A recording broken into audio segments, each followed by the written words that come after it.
analyzing the admission process through the point of view of an admission officer. I think that will help you guys. Like, all right, yeah, what was it like to be at Stanford? The first part of the admission process for an admission officer, when you're new, you get to Stanford, you go to an orientation, and you meet in a room like this with about, 30 other admission officers, and you divide up the world. So when I was at Stanford, I was responsible for a huge chunk of California, a lot of the Northeast, and then Australia and New Zealand. And then the 29 other admission officers, they had other parts of the world, South France. We all get together and we read through some files before the season gets started in late summer to try to get on the same page. Like, what does a Stanford admit look like? Now, it will vary internationally because you guys go to an IB school, for example, and that looks different from a school in the States where they have APs. But for the most part, the admission office tries, before we go off separately to read applications, to figure out like, what does an admit look like? What does a waitlist student look like? What does a denial look like? So that's where it starts. The second part is the reading process. We all go off on our own, and I have my stack of applications. It's on a laptop. So I pull open my laptop, and the first thing I do is I go to a particular school. Let's say I'm reading your school, and I pull up all the people from your school who are applying to Stanford. And then next to me on the table is a critical document, the admission officer handbook. And this is where it has all the ratings that we're gonna assign to you.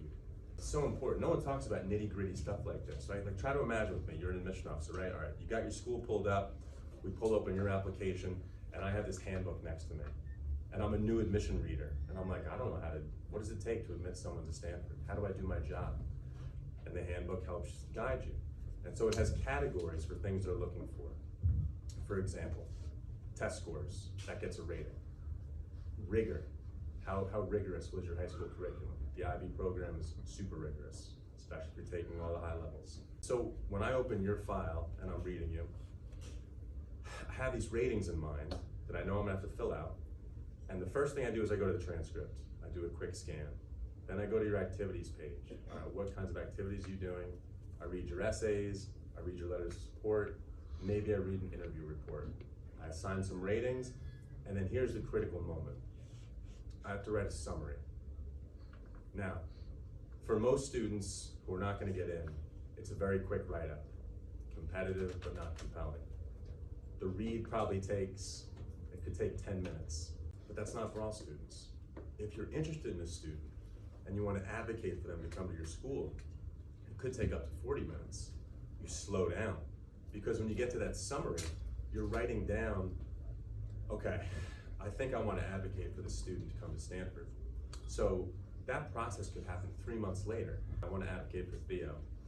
I'm probably not going to remember him 3 months later, so let me take time right now, while I just read his application, to put together my talking points for when I go to committee and I advocate for Theo, and I have to pitch him to my colleagues and say, this is why he belongs at Stanford. The final step is the committee process. It'd be a room like this, I don't know, let's say 10 colleagues, and they're like, all right, Mike, you're up. Let's hear your kids from France. I'm like, all right, I'm ready to go. Everyone has an Excel spreadsheet where you can see all the ratings you've assigned. And normally it's kind of brutal.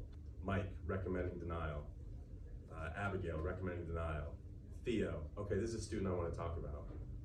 And so these people don't get to read your applications, they just see the ratings. And it's up to me now, someone who was at first your judge, and like, I don't know if he belongs in this. Now I'm like, I really want to go to bat for Theo. And my colleagues are skeptical because they read kids from Spain and Germany and England. And they're like, yeah, why this kid Theo? What's so special about him? And that's where there's a lot of subjectivity and chance on who you get as an admission officer. But then I do my best job in about 30 seconds, and I go back to that summary card that I might have written 3 months earlier, and I rattle off my most persuasive pitch for why Theo should get in. And then we vote. If you get enough votes, you're in. That's it. That's the admission process.